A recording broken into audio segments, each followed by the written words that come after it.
prices have been trading one way, and they're at 15-month highs now. How much more gain do you see in this, and why? Oil has been it has been higher than we thought, and the spread between WTI and Brent has narrowed more than we anticipated. So it's definitely been a topical commodity. The price, looking on a 12-month outlook, we don't see too much upside from here.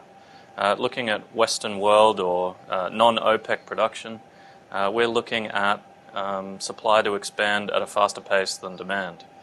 That's bearish for prices unless OPEC decides to intervene and cut their quotas below what they're currently producing. So what are we looking for in prices? We're looking for an average of $100 a barrel next year, down from our forecast of $108 for this year. Base metals have been under pressure on China growth and inflation numbers. While copper is still above cost of production, where do you see nickel and aluminum headed? Yeah, nickel and aluminium are both significantly below the cost of marginal production.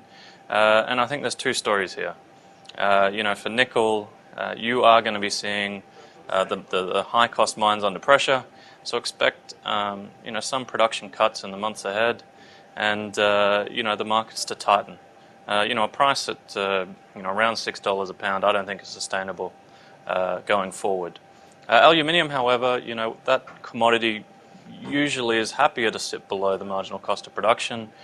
Producers seem to be willing to wear losses and seem to get government support or other forms of assistance that just leaves them producing. So, we've seen that situation for, quite a few years now, and, I don't see that turning around anytime soon. The change in interest rates, the US interest rates are heading higher, means that it's more expensive to hold the metal, and a lot of these financing deals, which we've seen in the space, may start to unwind. That's bearish for aluminium because there's, significant inventories on the LME. If that unwinds, that could lead to price dislocation. So both are beaten up, but I prefer nickel to aluminium.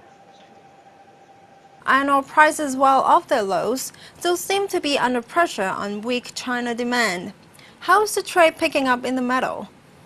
Yeah, sure. Iron ore prices, have strengthened in the most recent few weeks, and it looks like a very tight trade.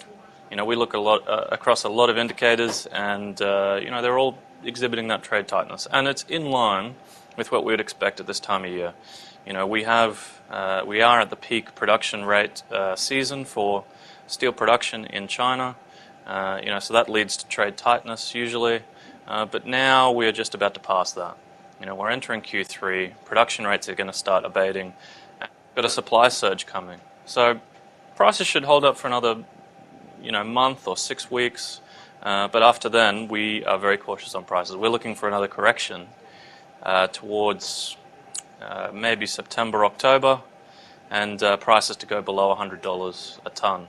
So, look out for that, and I'd be looking to engage, the iron ore market from an equity perspective. Once you see prices, below 100 or well below 100, that looks like an opportunity to me.